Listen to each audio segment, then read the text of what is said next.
Una antigua civilización nos habla de una estirpe, de una raza, de unos seres divinos que descendieron a la Tierra desde el cosmos.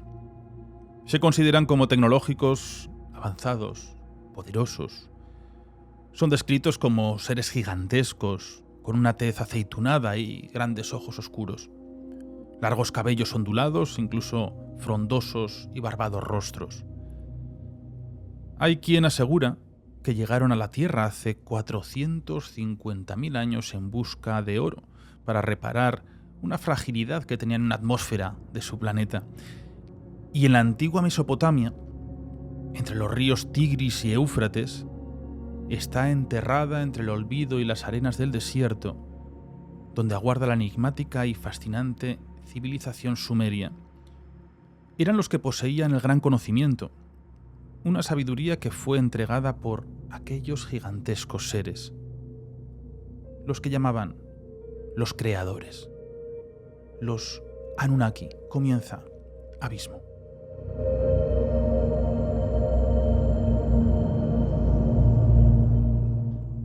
Muy buenas noches. Ante un programa, bueno, yo creo que es un clásico hablar de los Anunnaki y viajar también, porque esto es historia, es arqueología, son leyendas, son mitos o es realidad. Al fin y al cabo, son eslabones perdidos que nos quedan desde un mundo pasado, que sin duda algún tipo de desarrollo también tenía que tener en esas épocas neolíticas bastante anteriores. Así que tenemos mesa de expertos. Jaime Arenas, ¿qué tal estás? Buenas noches, Nacho. Pues muy bien y muy contento de estar aquí hoy para hablar de este tema tan interesante y tan apasionante a la vez. Y tenemos conexión con Barcelona, con nuestro amigo Mr. Krell, Dani Gras. ¿Qué tal estás? Buenas noches. Buenas noches, Nacho. Buenas noches, Jaime. ¿Qué tal estáis? Pues muy emocionado también, como comenta el profesor, ¿no? Para hablar de un tema hoy tan controvertido como son esos dioses astronautas o esos seres creacionistas venidos del espacio. Bueno, pues vamos a comenzar, Dani, si te parece, y un clásico nuestro, que el profesor Arenas nos haga su descripción de este asunto y nos haga viajar en el tiempo para conocer esta civilización, estos seres, esta estirpe desconocida y enigmática hasta el momento. Efectivamente, Nacho, para poder hablar de los Anunnakis, para poder conocer un poco el contexto de la civilización que nos traslada estas historias, esta mitología, tenemos que trasladarnos a la zona del sur de Mesopotamia entre los siglos 41 y 17 a.C.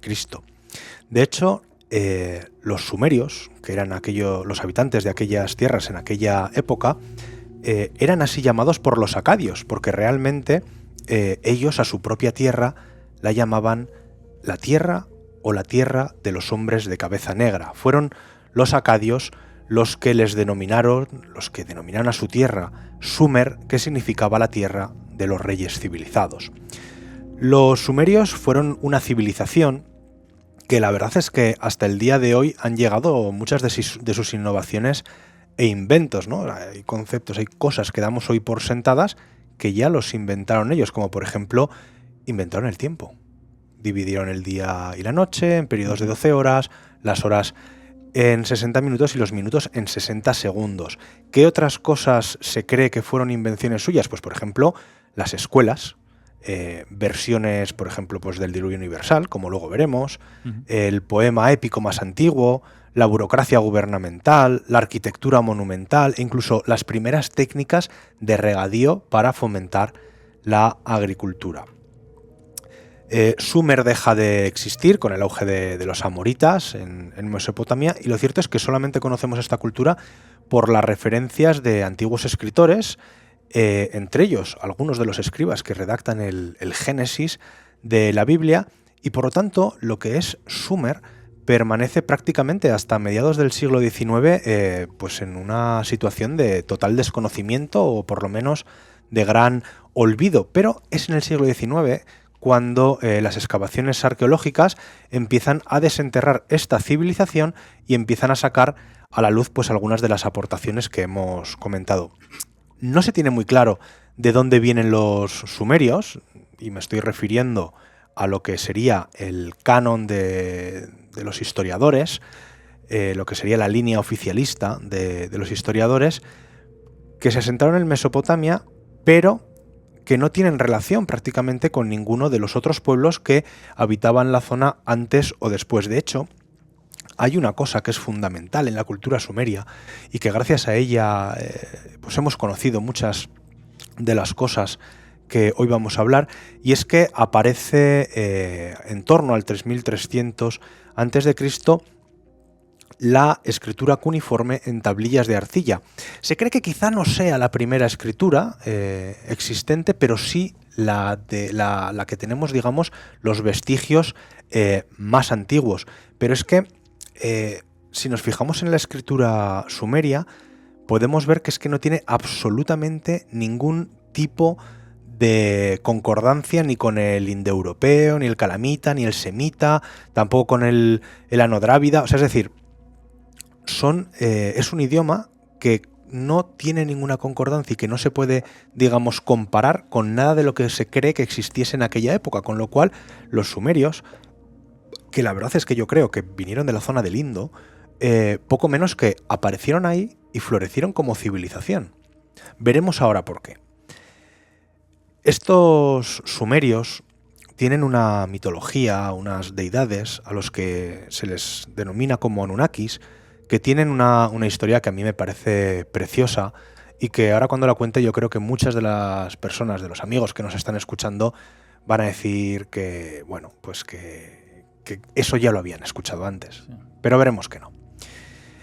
Se supone que los Anunnakis era una raza, o es, porque nadie en ningún sitio dice que se han extinguido. Bueno, hay gente que sigue convencida y creyendo en que siguen existiendo. Exacto. Era una raza que habitaba el planeta Nibiru, que es un planeta que, dependiendo del autor o bueno, del escritor al que leas, pudiera ser un planeta que está, pues bueno, más allá del sistema solar, de los últimos planetas del sistema solar, es decir, más allá de Neptuno, pero que sí que formaría parte del sistema solar. Es un planeta que su nombre, Nibiru, lo que significa en idioma babilonio es lugar que cruza o lugar de transición, porque quienes defienden la existencia de este planeta dicen que tiene una órbita que se cruza con el resto de los planetas del sistema solar. Pues bien, en este planeta, Nibiru, ahí vivían un pueblo, los Anunnakis, que empezaron a tener problemas porque se estaba creando una brecha en lo que sería su atmósfera, llámalo capa de ozono, llámalo como quieras. Eso, pues lo que estaba generando era pues que hubiera hambrunas, que las cosechas no prosperaran, que hubiera revueltas, pero se dieron cuenta que para poder paliar esa brecha en esa atmósfera, en esa capa de ozono, si diseminaban por la misma partículas de oro muy fina, no solamente ralentizaban su crecimiento, sino que además podían frenar su expansión y por lo tanto todo ese calentamiento global que se estaba produciendo pues venía a menos y el planeta podía recuperarse. Claro, en una época en la que hay hambrunas, hay calamidades para la población, surgen las revueltas. ¿Y qué es lo que ocurre? Pues que una serie de rebeldes que fueron liderados por Alalu intenta dar un golpe de estado y de hecho consigue matar al rey. Porque, bueno, quería el trono. Total que cuando mata al rey de Nibiru, lo que se propone es que entre Alalu y el heredero del trono, quien fuese el príncipe Anu, se combatiese a muerte sin armas para ver cuál de los dos se hacía con el poder. Total que el combate finalmente no es a muerte, pero lo gana Anu, el príncipe heredero, y cuando apresan a Alalu y va a ser juzgado, lo que hace es robar una nave y huir del planeta. Anu, en ese momento, considera que el exilio del planeta Nibiru para Alalu era un castigo más que suficiente. Pero se plantea el problema de que sigue necesitando oro. Nibiru es un planeta pobre en minerales y en recursos naturales y por lo tanto necesita hacer expediciones a los diferentes planetas que están cercanos a Nibiru para poder intentar extraer oro. hasta que finalmente en una de esas expediciones, y concretamente gracias a Lalu en su ida, descubren la Tierra. Tanto es así que al descubrir el oro en la Tierra, y en parte que fuese gracias a que Lalu se había dirigido a aquel planeta, el tercero del sistema solar, se le perdonarían los crímenes que había cometido.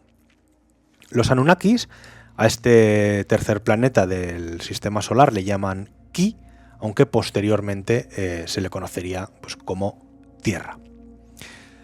El rey, a la vista de que es un planeta que está cubierto de agua, que tiene una gran fauna, una gran vegetación y que además tiene muchísimos recursos minerales y sobre todo el oro que él necesita para restaurar la atmósfera de su planeta, mandan a su hijo, a Enki, quien durante 7 días construye Eridu en la zona de Mesopotamia. Eridu es la primera ciudad que existió para los sumerios, aunque hay fuentes arqueológicas que dicen que quizá la primera fuese Uruk, pero en la mitología, en este mito de los Anunnakis, la primera fue Eridu. Total, fíjate que ya tenemos quizás la primera analogía con la Biblia, que es la construcción de Eridu en 7 días. Bueno, los Anunnakis se dan cuenta de que pueden efectivamente conseguir oro, crean minas de oro, crean esta ciudad, pero bueno, es una tarea ardua, es una tarea pesada el estar excavando en las minas, el estar sacando el oro, y por lo tanto deciden que alguien, otra raza, haga el trabajo por ellos. Para esta tarea se va a designar a los Igiri. Los Igiri son una raza extraterrestre que anteriormente los Anunnakis habían luchado contra ella y habían sometido. Con lo cual pasan cientos de años mientras se envía oro desde la Tierra en las naves espaciales a Nibiru, y Nibiru, lo que es la atmósfera, está bueno, pues ya restaurada y vuelve, digamos, a los niveles normales. ¿Qué ocurre? Que los Igiri, pues obviamente, tras llevar cientos de años viviendo en esclavitud y estar soportando pues ese sometimiento por parte de los Anunnaki, se revuelven, crean una revuelta y se produce una guerra. Claro, una guerra en la que además Eridu es bastante dañada, pero los Anunnakis, con su tecnología y sus armas, consiguen someterlos de nuevo. Pero una vez sometidos, los Anunnakis creen que es mejor no seguir obligando, no seguir esclavizando a esos Igiri, porque eso lo que va a conllevar es que haya nuevas revueltas y por lo tanto una época, pues digamos, de un poco de caos, de destrucción, de inestabilidad, ¿no? Y entonces deciden que quizás lo mejor es crear una nueva raza. Para crear una nueva raza, lo que hacen ellos es plantear la hibridación de la esencia de los Anunnaki con los primates que existen en la Tierra. Porque lo que quieren es crear una raza que sea lo suficientemente inteligente para que trabaje para ellos, pero que no sea lo suficientemente poderosa como para poder enfrentarse a ellos. La primera de las experiencias o de los experimentos consiste en coger a una hembra primate e inocularle esencia Anunnaki. ¿Qué ocurre? Que los resultados entre una hembra primate y la esencia Anunnaki son realmente grotescos, ¿no? Pues salen cíclopes, gigantes bicéfalos, seres anómalos y amorfos que no les sirven para trabajar. Entonces, lo que hacen es decir, bueno, pues vamos a probar con una hembra Anunnaki y un primate macho. Ese experimento tiene éxito y nace lo que podemos considerar el primer humano, al cual le llaman Adamu. Como ven que este ser que nace, este ser humano, es más o menos lo que ellos habían buscado, pues un ser con ciertas destrezas, con inteligencia, que puede servirles de esclavo, crean una hembra a la cual llaman Eva, para que puedan empezar a procrear y para que pueda empezar a prosperar esa especie que va a trabajar para ellos. En un principio vivían en la ciudad de Eridu, Pero según van pasando los siglos y ven que esta raza ayuda a los Anunnakis y que les está proporcionando todo lo que ellos quieren, les permiten viajar, les autorizan, por así decirlo, a vivir también en lo que ellos denominaban el Jardín del Idín. Fíjate la cantidad de paralelismos que hay con el Génesis bíblico que nosotros conocemos. De hecho, hay una convivencia pacífica entre los Anunnakis y los primeros seres humanos, pero obviamente se prohíbe la hibridación sexual. ¿Qué pasa?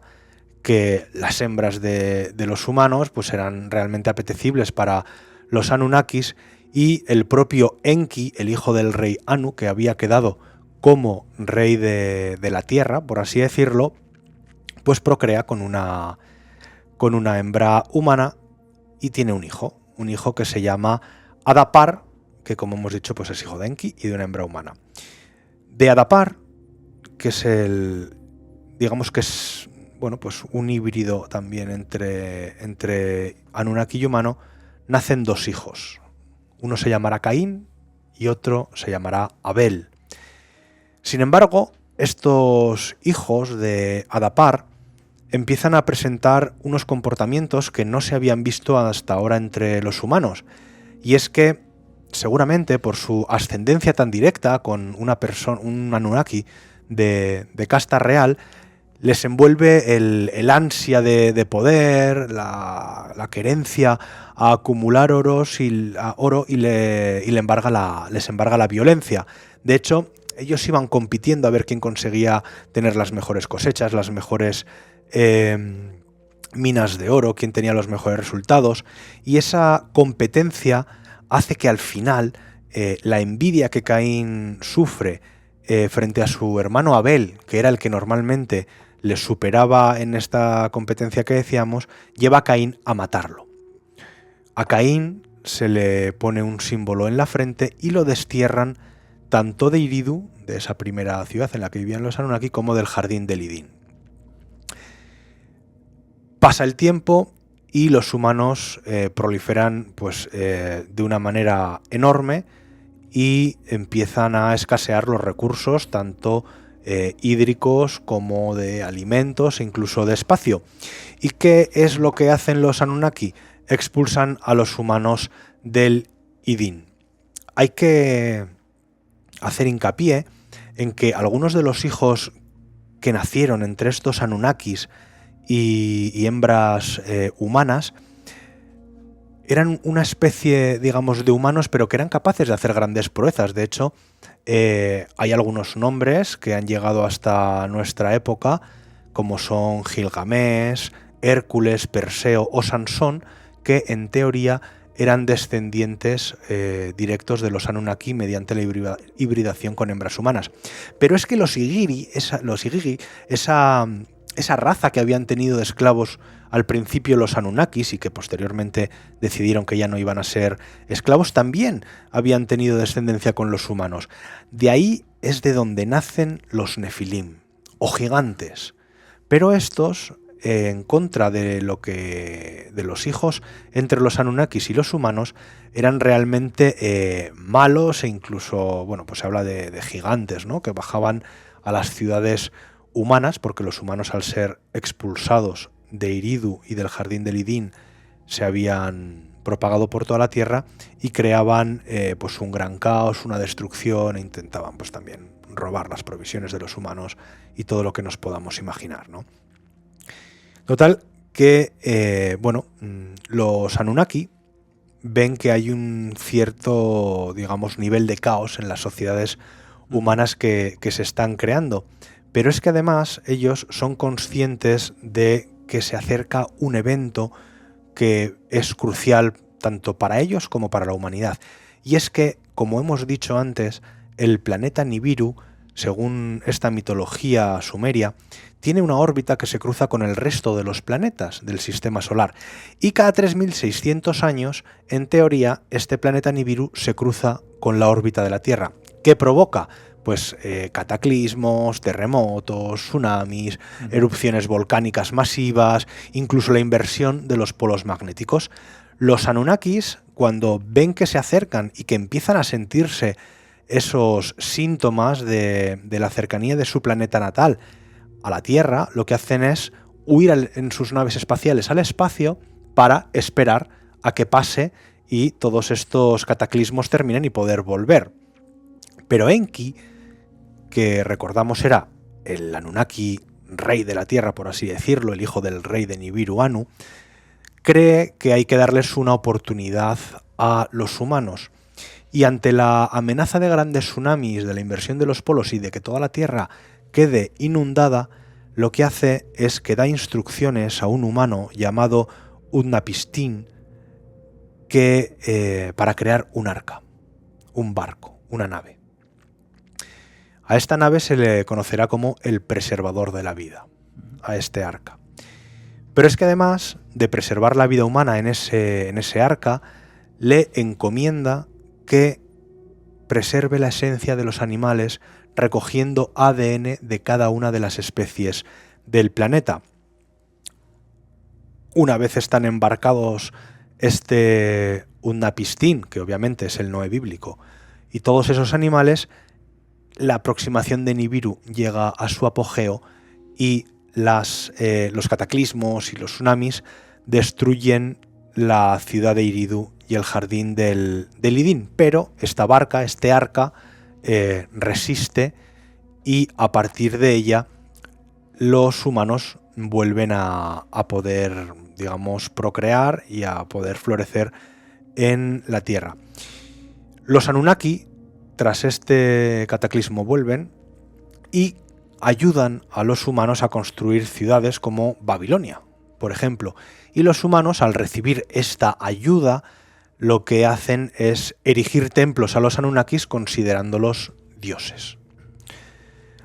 Vuelve durante unos milenios a haber paz hasta que Enlil, que es el hermano menor de Enki, no está de acuerdo en que a los humanos se les, digamos, ayude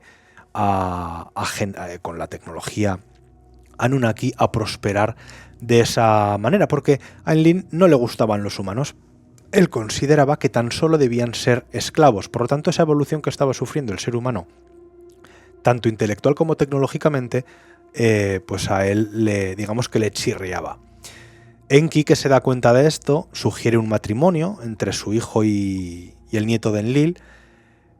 El hijo de Enki se llamaba Marduk, pero para crear un matrimonio político, pues igual que se hacía aquí en la Edad Media, ¿no? Y digamos unir las familias y que se acabaran las controversias. Pero Marduk no quiere. Total, que Marduk, que es el hijo de Enki, no quiere y empieza a generar una serie de guerras y enemistades que vuelven a llegar a Enlil y Enki. Total, que en la Tierra, se empiezan a generar una serie de guerras entre los Anunnakis, entre los humanos que tenían cada uno a su cargo, y es tal la situación de caos que Anu, desde Nibiru, interviene y lo que hace es que, a pesar de que Marduk ha sido quien ha provocado este caos inicial, por así decirlo, pues le indulta y de esta forma intenta poner fin a esa disputa inicial entre Enlil y Enki. ¿Y qué hace? Pues a cada uno le da territorios diferentes. Pero Marduk, que no está para nada de acuerdo, porque lo que quería era convertirse en el Anunnaki rey de la Tierra, reclama Babilonia. Y al reclamar Babilonia, lo que hace es que construye, o les enseña, mejor dicho, a los humanos que estaban a su cargo, le enseña a construir armas y armaduras de hierro, con lo cual se convierte el suyo en el ejército más poderoso. De hecho, de esa época es de la que vienen también la construcción de los jardines colgantes, que lo que hacen es emular a ese jardín del Idín que había existido previo a ese cataclismo, ese diluvio, y como afrenta al propio Anu, lo que hace es crear la Torre de Babel, una torre que llegue hasta las nubes, que llegue hasta el cielo, que sobrepase las nubes. Los ejércitos de Babilonia, y esto ya es quizá más historia digamos, Sí, oficial, comienzan las guerras de la Edad de Bronce, generando en la zona un caos y una destrucción generalizado, pero terminan conquistando tanto Egipto como la zona del Sinaí. Es en ese momento cuando Enki y Enlil, al ver lo que estaba haciendo Marduk, se unen y con el permiso de Anu utilizan las naves y la tecnología Anunnakis, que, bueno, pues se habla de incluso armas que pudieran hoy ser similares a las bombas atómicas, con las que a lo largo de toda la Tierra destruyeron civilizaciones enteras. Los humanos se dispersan por toda la Tierra, se crea una, digamos, una sociedad en la que se permite que los propios humanos se autogobiernen con sus reyes, y de hecho Anu ordena a todos los Anunnakis que regresen a Nibiru y que dejen la Tierra solo para los humanos, hasta el día en la que se supone que los Anunnaki volverán y escogerán a algunos de entre los humanos para trasladarlos en sus naves a Nibiru y otorgarles la inmortalidad.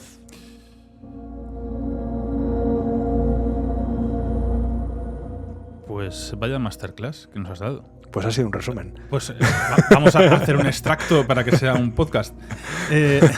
Bueno, la cuestión de esto, Dani ya se nos une.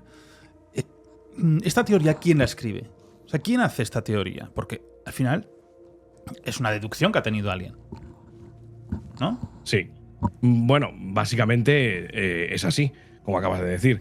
O sea, la historia que acaba de contar, y muy resumida y muy bien compactada, debo decir, Jaime, la verdad, porque es un tema súper extenso y complejo. Es que nuestra universidad de Miskatonic, la verdad es que tenemos. No, pero lo ha hecho muy bien porque lo ha resumido muy bien y de una manera muy entendible, porque no es fácil. Pero sí que es cierto que deberíamos poner esto como un mensaje para la gente que lo entienda, ¿no? El tema es que todo esto que ha explicado Jaime es precioso, pero no deja de ser una historia. Claro, y es una historia que nace de la mente de Zecharia Sitchin. O sea, es decir, el mundo científico y arqueológico está completamente de acuerdo en el hecho de que este señor, Zecharia Sitchin, interpreta a su libre albedrío, a su libre elección y a su libre interpretación, nunca mejor dicho, valga la redundancia, una serie de tablillas sumerias, muchas de ellas inexistentes, y de ellas extrae toda esta supuesta información y conforma la historia tan extensa que ha resumido muy bien Jaime, ¿no? Que, si veis, evidentemente tiene muchas similitudes con, por ejemplo, la Biblia, ¿no? Evidentemente. Claro, con ese Génesis que leía, ¿no? Que sobre todo, creo que todo empezó en el colegio con él, cuando estaban leyendo el Génesis y hablaban de los Nefilim, que realmente en hebreo esa traducción no son los gigantes, sino que sería los que descendieron a la tierra, los que llegaron a la tierra, y ahí es donde pues él dijo, bueno, pero ¿por qué no se hace una traducción literal de este texto? Y ahí es donde creo que el chip suyo cambia para decidir investigar de otra forma. Sí, claro. El tema es que él, Zecharia yo creo que es un prolífico. Esto es bajo mi opinión, que seguramente, igual Jaime discrepa conmigo bastante. Yo creo que es un prolífico escritor de ciencia ficción que nos ha dado unas historias maravillosas, como son esa serie de 7 libros de las Crónicas de la Tierra, en las que se encuentra todo este compendio de microcuentos bíblicos, podríamos decir, de la mitología sumeria.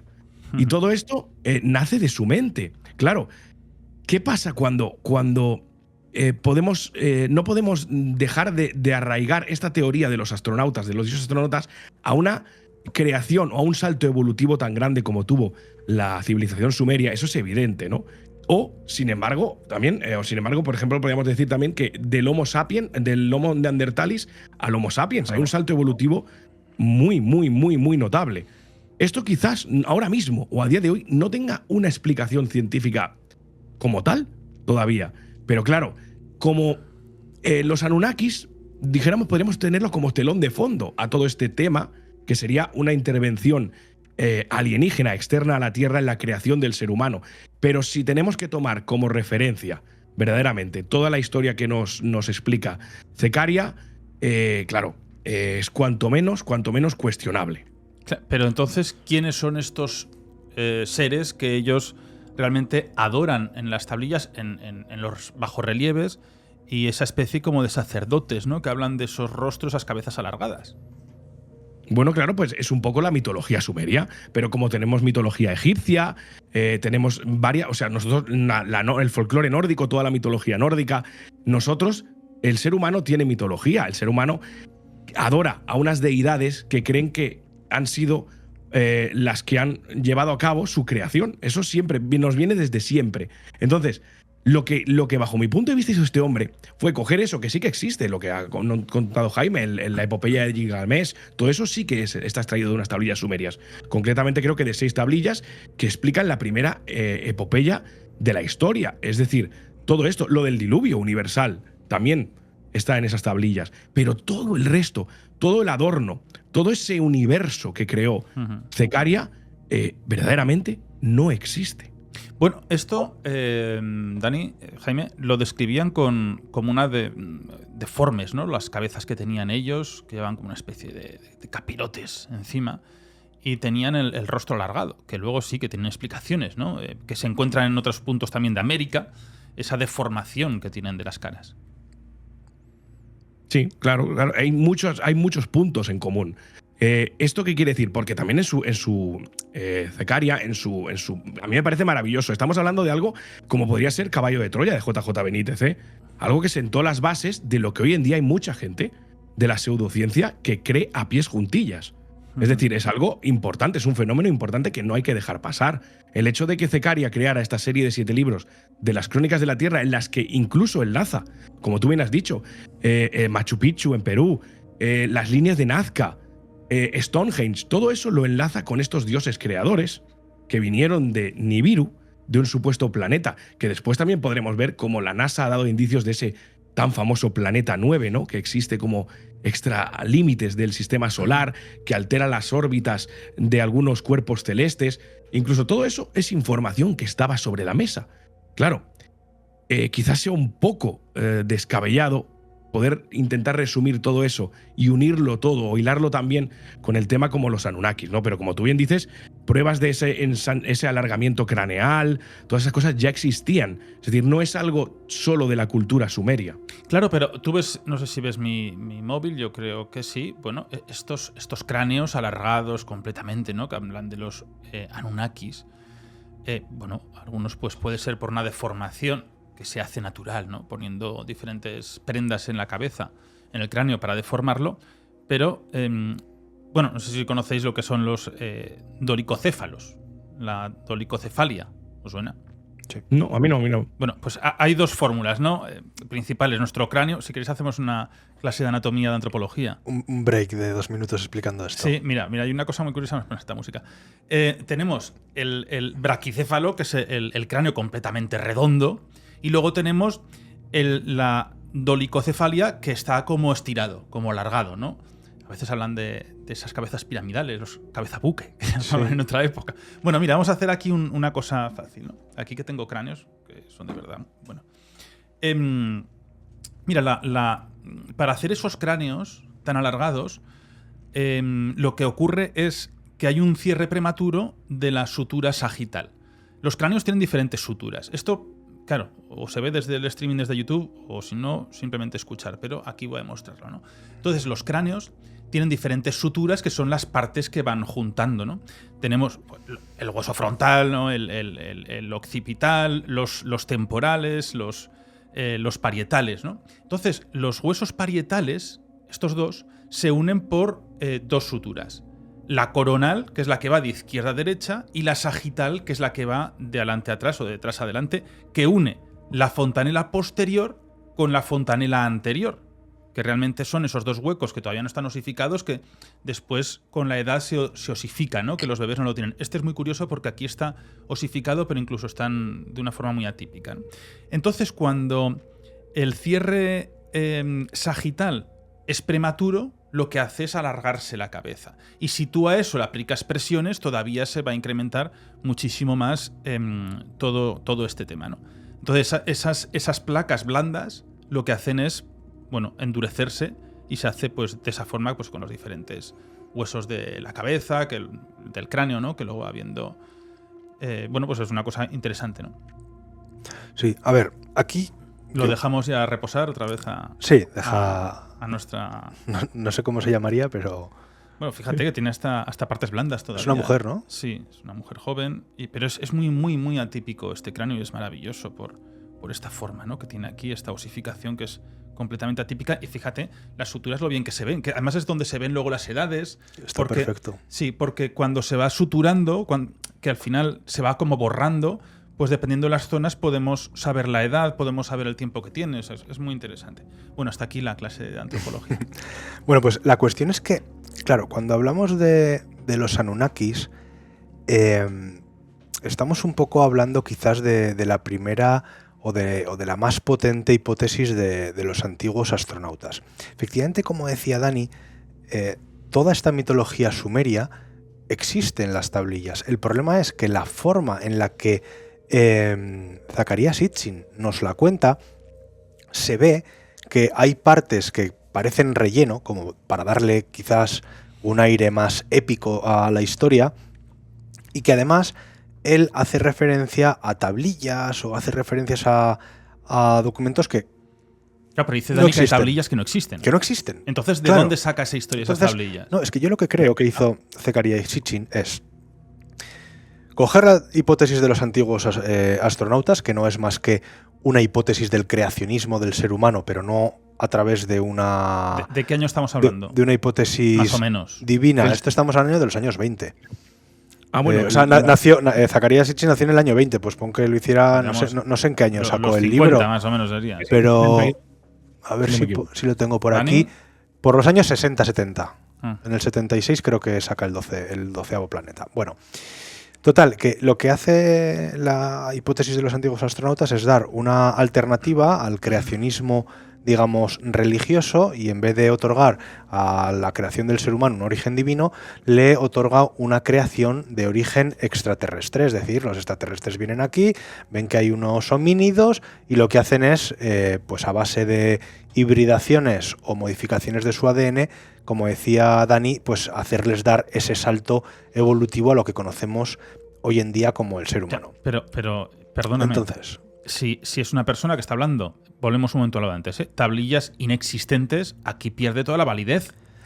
Sí y no. Es decir, hay tablillas que están en los museos que cuentan muchas partes de esta historia, pero hay muchos huecos de esta historia que Sitchin ha rellenado como mejor le ha parecido a él. No, sí. Ahí es donde está la cuestión, ¿no? Es como si de la Biblia tuviéramos capítulos sueltos y supiéramos que los capítulos de los que no hay una tablilla, pues han sido, digamos, pues eso, inventados. Entonces, ¿existieron los Anunnaki como seres mitológicos sumerios? No hay ninguna duda.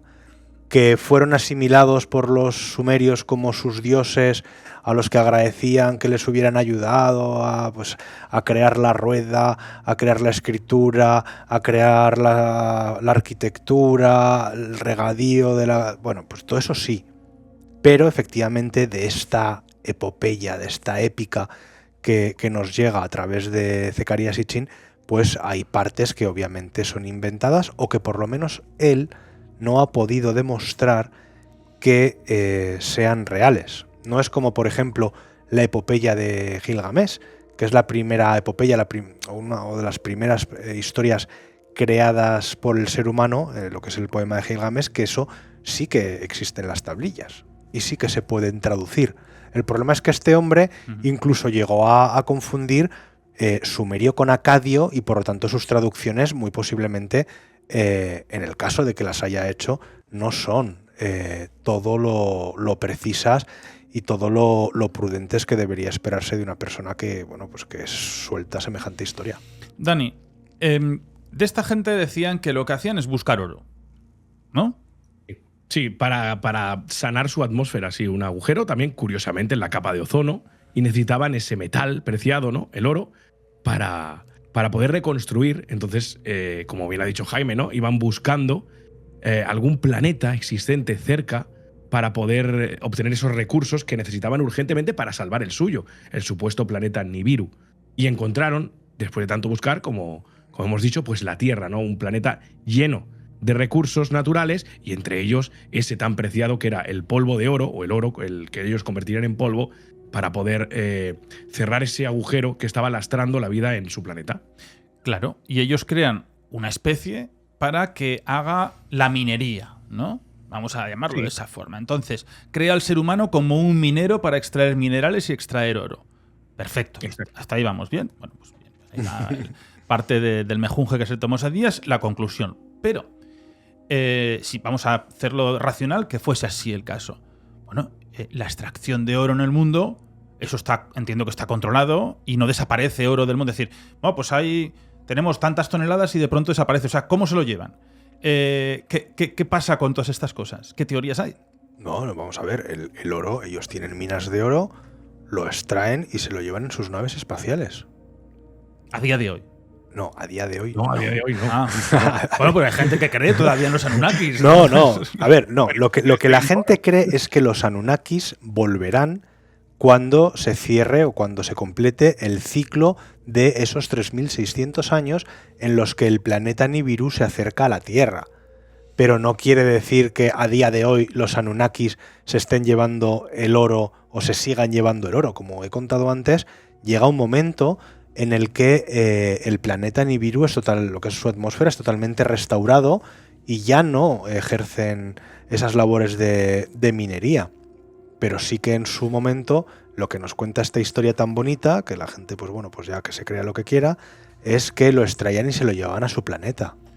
Esto sabes que tiene un término, se llaman los paleocontactos. Efectivamente. El paleocontacto, que hay muchas historias de esto, pero sí que si somos racionales y pensamos en lo que yo muchas veces digo, esa línea de la historia de la vida, que un poblado, una civilización tan antigua, tenga semejante conocimiento, por lo menos astronómico, por ejemplo, ¿no? Porque hasta Galileo no se desarrolló, hasta que no se inventó el telescopio, no se desarrolló ni se pudo llegar hasta esos niveles. Entonces, ¿por qué esa sabiduría va desapareciendo, va perdiéndose en el tiempo, luego se recupera esos oleajes? Entonces, en esos oleajes, esos valles, esas montañas que tenemos a lo largo de la historia, que la historia, por gracia o desgracia, la gran mayoría está inventada, porque no tenemos base científica pues, para poder mirar, sino esto es como las dataciones, que habitualmente son a ojo. Claro, ¿por qué no pueda existir esas civilizaciones no digamos más inteligentes, sino más tan desarrolladas que puedan inventar tecnología, ¿no? Tecnología y que claro, en esa cantidad de años, nosotros que llevamos inventando, desarrollándonos como tal, ¿no? Como tecnología, 200 años, desde las revoluciones industriales, etcétera, etcétera, claro, 200 años, en periodos de tiempo de 4.000, 5.000, ¿por qué no? ¿Por qué no? Bueno, vamos a ver. Y esto ya no es mitología. Cuando hablamos de estas civilizaciones antiguas, tenemos que tener en cuenta que la Sumeria en concreto prácticamente estuvo 3.000 años en el mismo sitio.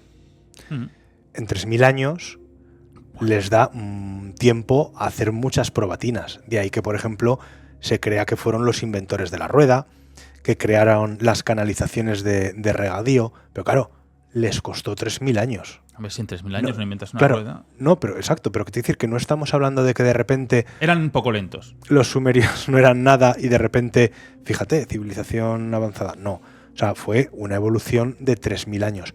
¿Qué pasa? Que la investigación y la evolución tecnológica del ser humano no es aritmética, es geométrica.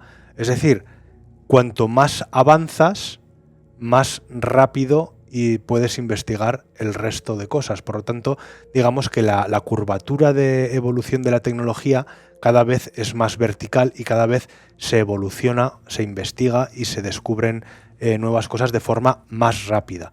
Es lógico pensar que en un principio, si venimos de unas civilizaciones que eran recolectores, que ni siquiera conocían la agricultura, pues fíjate la de años que tuvieron que pasar a través de la observación, porque no había un conocimiento previo que se le diera a esas civilizaciones, para que ellos observaran que donde se caía un hueso salía una planta que daba los mismos frutos y que si ponían muchos huesos juntos salían muchas plantas que les daban esos frutos, ¿no? O sea, toda esa evolución, todo eso que a nosotros nos parece tan sencillo a día de hoy y que nos parece, bueno, pues que esto lo tendrían que haber averiguado en 2 días, podían pasar siglos.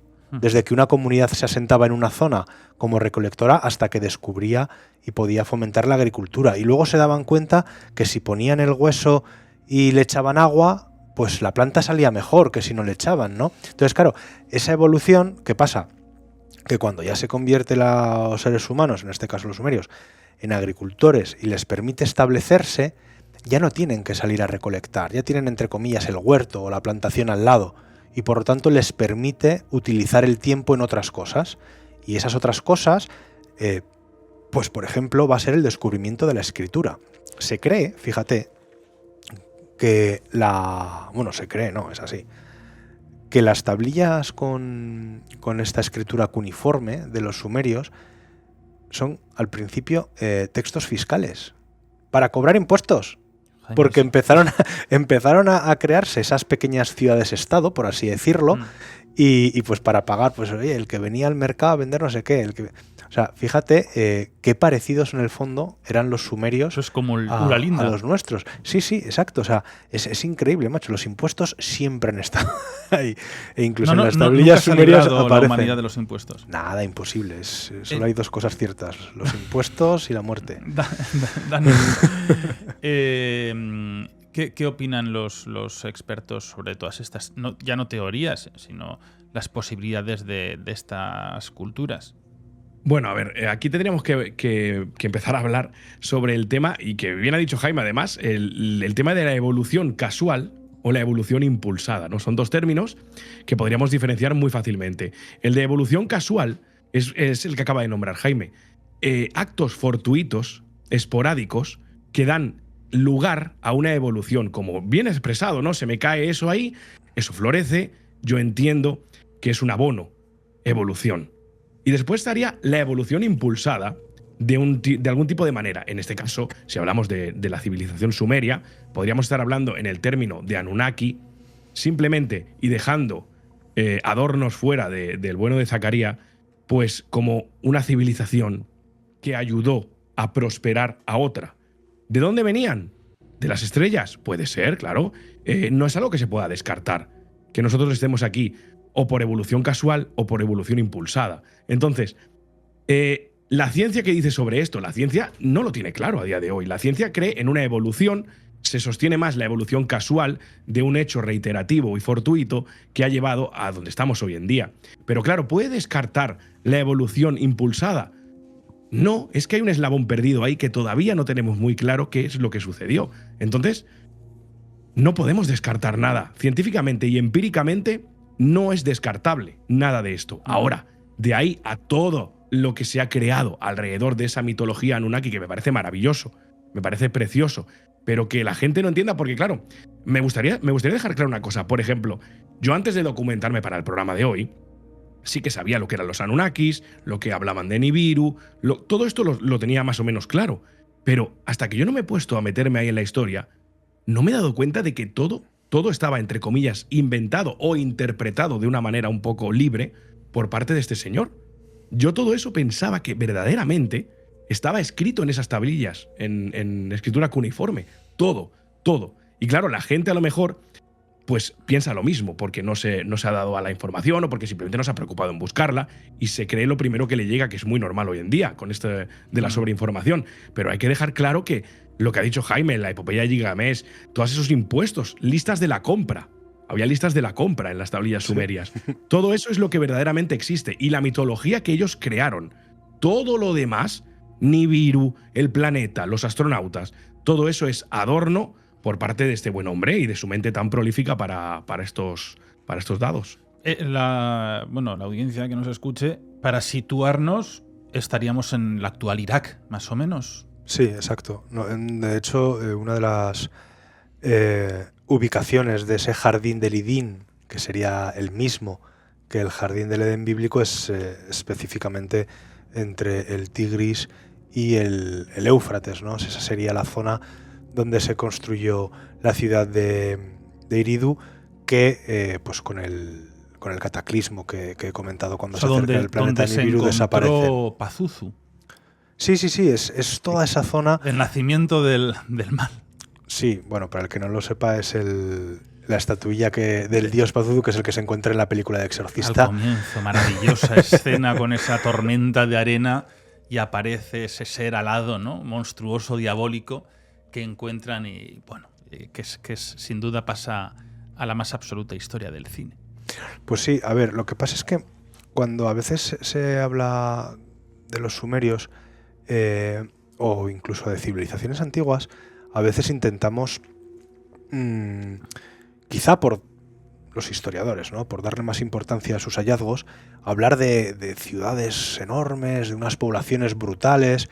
Y hace poco veía una conferencia precisamente sobre los sumerios, en los que decía, claro, es que Uruk, que era la ciudad más grande de todas, los restos arqueológicos lo que demuestran es que tenía era como una circunferencia de un diámetro de 2,5 kilómetros. Es decir, lo que sería a día de hoy Ávila.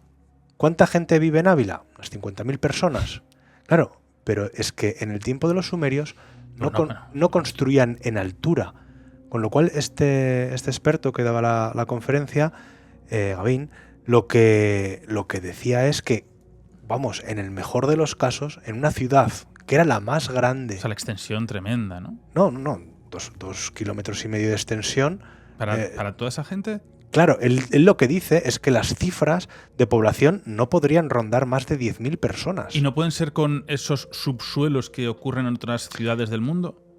Podría ser en esas otras ciudades del mundo, como las de Anatolia a las que te estás refiriendo, que tienen muchos pisos, muchos niveles por debajo de la tierra o metidos en la montaña. Pero es que en el caso de Sumeria, no. O sea, eran ciudades que estaban amuralladas y que tenían edificios de 1 o 2 plantas como muchísimo.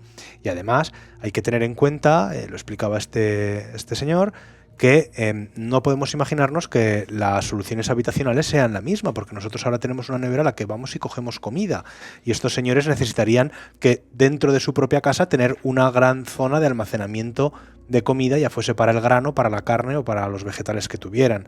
Con lo cual, cuando se habla de estas civilizaciones, muchas veces se piensa que hay, vamos, poco menos que millones de sumerios, y no, serían unos pocos miles, en el mejor de los casos en las ciudades grandes. Entonces, bueno, tenemos que tener esa perspectiva para concretar que toda esta historia y esta mitología se circunscribe a un territorio y a una población que es, digamos, que está bastante concretada y bastante acotada, ¿no? Bueno, teorías, Jaime, Dani, sobre los Anunnakis hay muchísimas, ¿no? Aquí, por ejemplo, hay muchísimos escritos también sobre las razas extraterrestres, pero aquí tengo uno de esos libros, bueno, que comenta todo lo que habéis dicho, pero a la vez también, bueno, pues nos dice que otras teorías hablan que el Anunnaki ya está aquí, que mantiene el control sobre la evolución humana a través de grupos de élite encubiertos.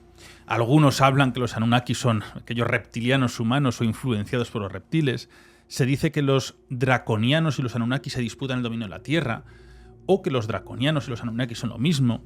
Entusiastas de los extraterrestres dicen que los Anunnakis han aceptado finalmente sus errores y están haciendo todo lo posible para corregir su karma. Bueno, en definitiva... Esa teoría que acabas de mencionar, que es la de David Icke, es la de que los Anunnaki en realidad son reptilianos y que crearon una raza, que la raza híbrida que crearon es la que conforma lo que nosotros hoy conocemos como la élite o los Illuminati o la hermandad babilónica, y que son los que están intentando impulsar o guiar a la humanidad hacia un estado fascista global, ¿no? Ese nuevo orden mundial. Pero bueno, esto es esta es una teoría de David Icke, que es un escritor británico y que, bueno, hay que coger con pinzas. Pero os voy a contar la tecnología, ¿no? Dice aquí, los Anunnaki tienen grandes naves especializadas diseñadas con múltiples ciudades, réplicas de sus civilizaciones pasadas.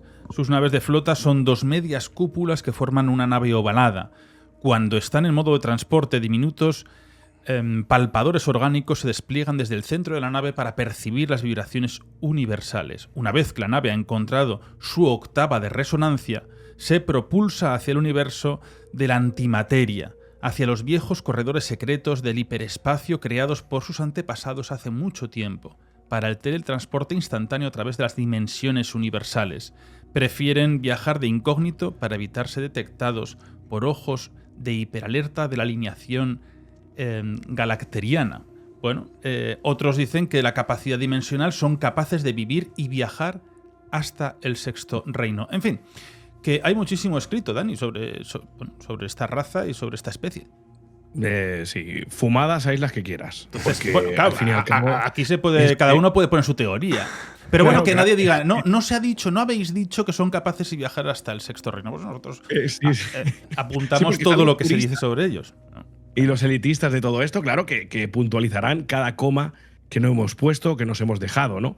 Es así, pero bueno, es que estos son teorías. Como bien decía Jaime, esto ya pertenece al mundo y al universo de David Icke, que bueno, que es otro conspiracionista, algo conspiranoico de todo esto, el nuevo orden mundial, sí, los arcontes, la arcóntica, la teoría de la energía vibracional, que bueno, que tiene mucho símil con la teoría de cuerdas, ¿no? Múltiples universos en la misma... pendiente, sí. Todo esto, ¿no? Pero claro, es que dentro del mundo de la teorización y de la hipótesis es que cabe todo. Pero claro. ¿sabes qué es lo que me gusta? Que en estos libros, estos tratados, diccionarios de seres extraterrestres, que están todos, tienen su propio dibujito, ¿no? Un poco su caricatura.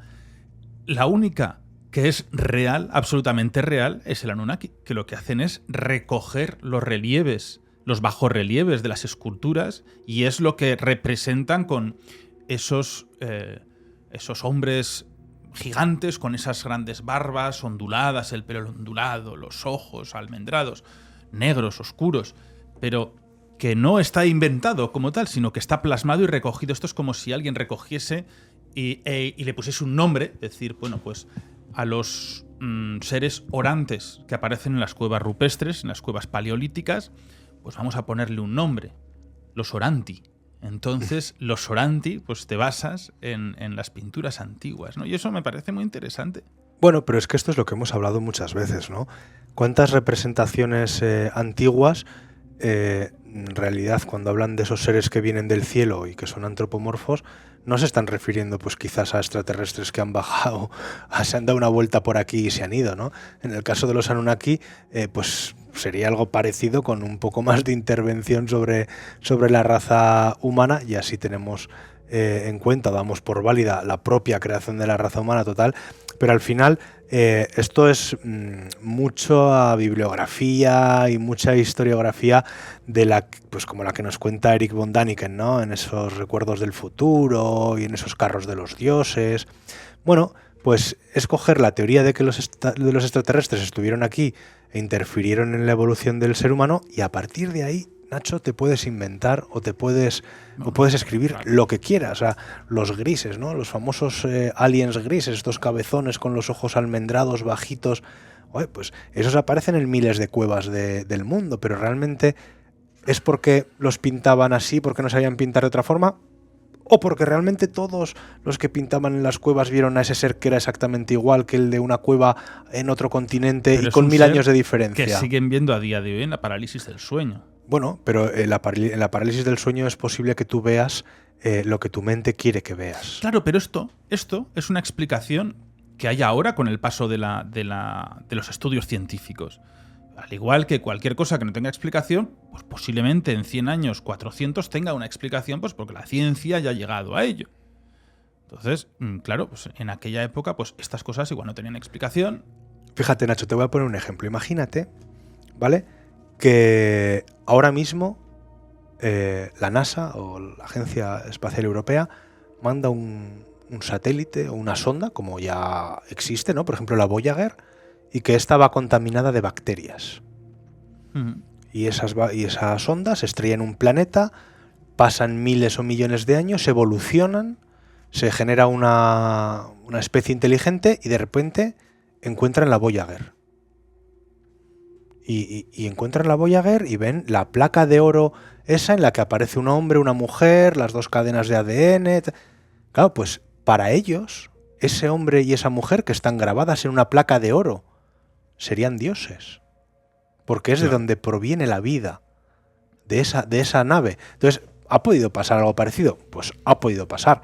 Pero al final, muchas veces... Ese es uno de los grandes miedos de la NASA y la ESA. Bueno, en la ESA se ha demostrado, o sea, en la Estación Internacional, se ha encontrado que hay plancton vivo en el exterior que proviene de los despegues desde Correcto. Cabo Cañaveral, Ahí que es donde quería llegar. que como se evapora tanta Claro. agua se queda pegada al cohete y ahí tenemos el espacio lleno de plancton. Eso te dicen, claro, hay vida extraterrestre. Bueno, pues uno de los problemas que dicen, claro, es que igual dentro de unos años sí, porque si enviamos una sonda, por eso les da mucho miedo muchas veces en Marte bajarla, ¿no? Entonces, esos aparatos que están bajando al final también vienen contaminados de la propia Tierra. Claro. Entonces dice, bueno, y podemos coger unas muestras que hayan evolucionado, igual en ese clima, ¿no? Esas condiciones pues pueden desarrollar de otra forma. Pues, al fin y al cabo, esto Hombre, avanza a pasos agigantados. El plancton que hay pegado a la Estación Espacial Internacional y que ha procreado, esos que han procreado con esas condiciones. Ya son extraterrestres. Claro, tú ya, imagínate. ya han nacido fuera y con esas condiciones. Otra cosa es que sean exactamente iguales que sus padres. Bueno, y ya está. Pero igual en esas condiciones se devoran a la propia nave. Es que yo qué sé, esto nunca se sabe. Dani, ¿nos dejamos cositas en el tintero? Bueno, a ver, lo básico, yo creo que lo hemos tocado todo. Mitología Anunnaki, un montón. Mitología Anunnaki puede haber la que quieras para echarle. De hecho, son una serie de 7 libros, imagina, ¿no? Empezando por ese 12º planeta. Pero sí que es cierto que bueno, que como bien decía Jaime, yo creo que hay que mirarlo desde el prisma, desde el que nos lo plantean, ¿no? Es que lo ha explicado muy bien, ¿no? Imagínate esa sonda que llega y a los sumerios, ¿quién sabe? Igual les pasó algo así. No lo sabemos. Es algo muy curioso porque es lo que hablábamos de la evolución, ese tipo de evolución, qué tipo de evolución se tuvo, ¿no? Sí que es cierto que también apuntaba, y muy bien, que vio en ese documental, el tema de la delimitación de la población, ¿no? O sea, claro, es que nos hacen entender como que también había millones de personas ahí viviendo. No, es verdad. Eran unos cuantos, eran muy pocos. La evolución es en un espacio de tiempo bastante largo. Es decir, estamos hablando de 3.000 y pico años, casi 4.000. No es todo tan rápido como a veces nos parecen hacer creer para darle bombo y hacer sonar muchos, como bien ha dicho, descubrimientos.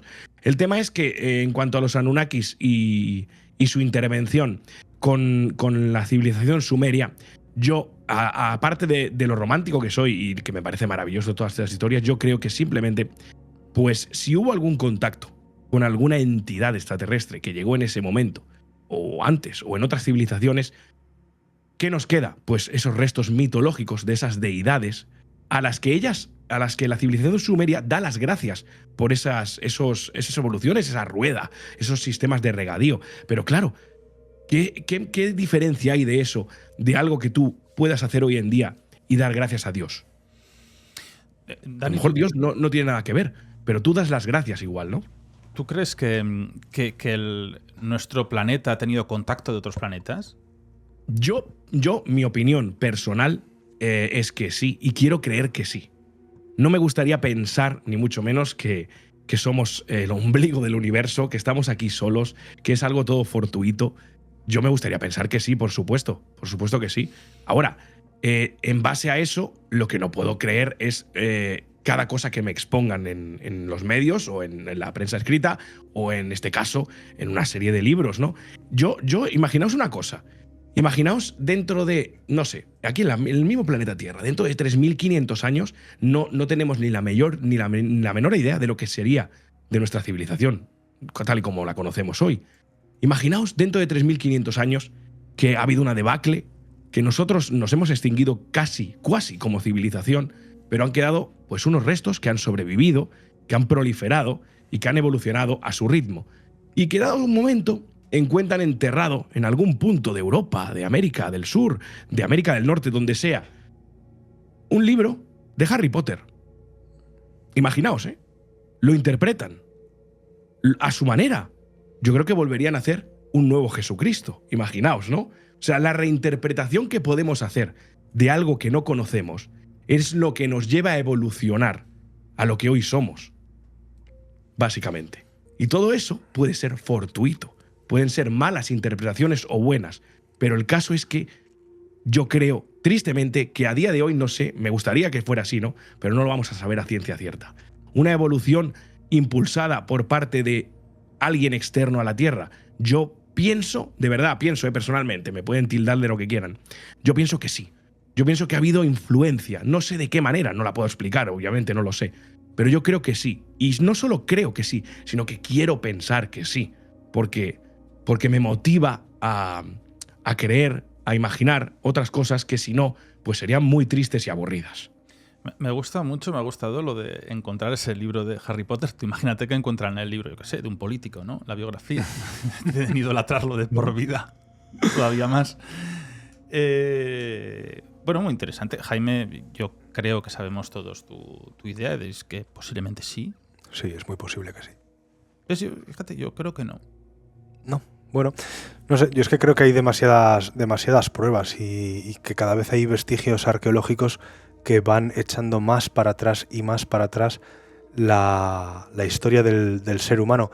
Y cuanto más echas para atrás, más ves que se habla de esos contactos con los dioses, de esos contactos que además siempre son de seres venidos del cielo, en artefactos. Entonces, yo es que creo que los propios extraterrestres somos nosotros, ¿no? También. Bueno, es que esa es otra de las teorías, que nosotros vengamos de otro planeta y que seamos los vestigios de una raza de otro. Pero bueno, y nuestra propia evolución y esas culturas pues que han desaparecido. Eso nunca lo sabremos, ¿no? O por lo menos yo creo que... Bueno, que sigan los arqueólogos cavando agujeros. Eso es decir, y que nosotros lo sabremos. Buscando cosas. ¿Y si esos seres que aparecían, no olvidemos, podían ser los daimones? Recordad, Sí, claro. sí, por ejemplo. La realidad daimónica. Es que, claro, Muy bueno. es un tema muy interesante, la verdad. Muy bueno. Bueno, Dani, muchas gracias.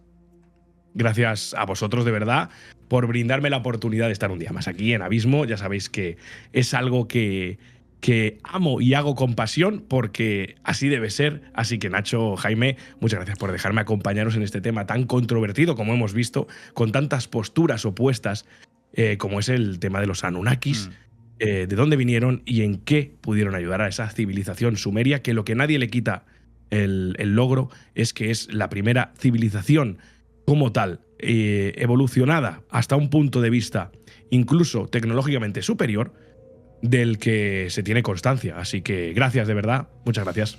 Sabemos que también amas y aprecias Zaragoza y que es un sitio que te encanta. Sí, hombre, por favor, pero es que nadie que se tenga por medianamente inteligente no puede apreciar Zaragoza. ¿Hay gente que no conoce la Zaragoza? Sí. Hombre, seguro. Hombre, claro. ¿Pero por qué? Está aquí a mano de todo. Con el tren se llega enseguida, desde Madrid y desde Barcelona. Hay un aeropuerto internacional. Bueno, más o menos. Y tenemos de todo para visitar, claro. Yo siempre animo, ¿no? Que la gente venga aquí. Pues. Zaragoza es una ciudad que sorprende. Yo siempre, cuando vienen amigos de fuera, dicen, no me imaginaba que Zaragoza fuera así, ni que tuvierais lo que tenéis, porque Zaragoza... La segunda plaza más grande del continente europeo después de la Plaza Roja de Moscú. Claro, cuando la gente viene aquí piensa en el Pilar y dice, bueno, pues tienen el Pilar. No. Es que está el Casco Viejo, está la SEO, está la Aljafería, está el Ebro. O sea, hay un montón de cosas que tú puedes visitar. Le llamaban la Basta, por la cantidad de palacios que tenía esta ciudad. Claro, tenemos una cantidad de edificios históricos brutales que además te ayudan a comprender la historia no solo de Zaragoza, sino muchas veces de España, ¿no? Sobre todo pues todo el tema de la guerra de los sitios, la guerra de la independencia. Aquí ocurrieron episodios nacionales muy importantes.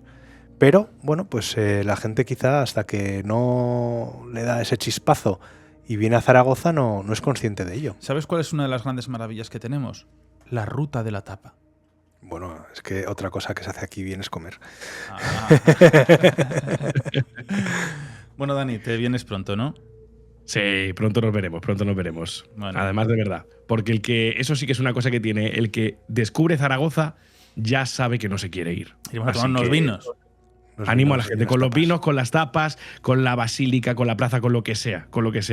Zaragoza enamora. Y la SEO, ¿te acuerdas que entraste un día, no? Que te quedaste y dices, wow. Sí, no me lo esperaba, ¿eh? Porque no es muy bonita por fuera, la verdad. ¿Que no es muy bonita? Por fuera. Hombre, por favor, fuera. Si tienes una de las paredes más bellas que hay en este país. No, sí, pero es solo una pared. La pared hay que encontrarla. Lo demás. Bueno, hombre, pero por favor, de verdad. Nacho, la SEO. Lo que pasa es que esa portada que hay barroqueta neoclásica. La SEO es un joyero del que no eres consciente hasta que entras dentro. A mí cuando me dicen, ¿cuál es el sitio así más bonito de Zaragoza? ¿El Pilar? Digo, no. La SEO. La SEO. El Pilar es monumentalidad al cubo. O sea, pero... la SEO tiene unas terminaciones, unas filigranas, unos arcos, unos retablos. O sea, unas capillas que le dan 40.000 vueltas prácticamente a casi cualquier iglesia de España. El Uniplanet lo puso como la catedral más bella de España. Claro. Bueno, seguiremos hablando de Zaragoza, que tenemos muchas cosas que contar. Mr. Krell en Kik. ¿Seguimos, no? En Kik. En Kik, ahí estamos, picando piedra. Plataforma de streaming verde, está la morada, pues esta es la verde. Y ahí estamos, pasándolo bien, echando unas risas e intentando distraer al mundo en general de todo lo que nos rodea, que a veces no es fácil. Y sí, por ahí andamos. Ahora que es un programa muy evolucionado, ponemos una cartela aquí abajo, ponemos a Dani, entonces pone Mr. Krell mr.krell con el enlace de Kik para que la gente pueda entrar. Bueno, esto va a ser un desfase. Yo recomiendo ver también sus vídeos de YouTube jugando a videojuegos de terror y los sustos que se pega. Sí, es muy asustadizo. Me encanta. Súper asustadizo. A ver, asustadizo. Es que hay videojuegos, Nacho, que a mí también me hacen dar un bote en la silla. Bueno, Nacho, pero es asustadizo y friolero. Eso sí que es verdad. Manga corta y con gorro. Di que sí. No, pero bueno, pero eso… a ver, lo del gorro tiene un porqué. La diadema acaba doliendo aquí y yo hago muchas horas de stream, entonces primero no me quiero quedar calvo y segundo, para evitar el dolor pues pongo un poquito más de acolchamiento. Dicen que dentro de unos años solamente será calvo y gordo el que quiera. Claro. O sea que, bueno, pues ya está, bueno, pues habrá que querer, ¿no? Bueno, oye, hay que mantener la estirpe. Dani, un abrazo enorme. Igualmente a los dos, un abrazo muy, muy fuerte. Un abrazo, Dani. Profesor Arenas, gracias por esas introducciones tan maravillosas, delicias que mucha gente pagaría por masterclasses y aquí lo tenemos de una forma altruista en iVoox y en YouTube.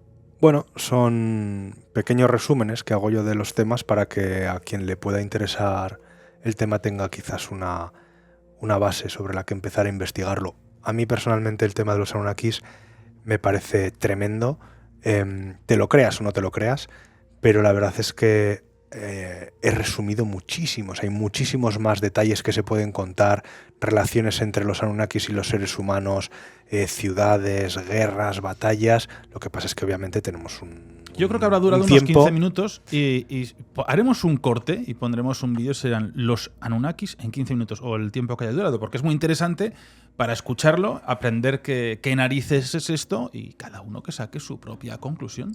Que eso es lo importante de lo que hacemos en Abismo. Por un lado, entretener y por otro lado, por lo menos es mi intención, fomentar que la gente se haga preguntas y que tire un poquito más del hilo de lo que nosotros le contamos. Porque la verdad nos hará libres. Eso dicen. Bueno, señores, muchas gracias. Próxima semana más. Gracias por suscribiros tanto al canal de iVoox, al canal de YouTube, porque así crecemos todos y hacemos maravillas como esta.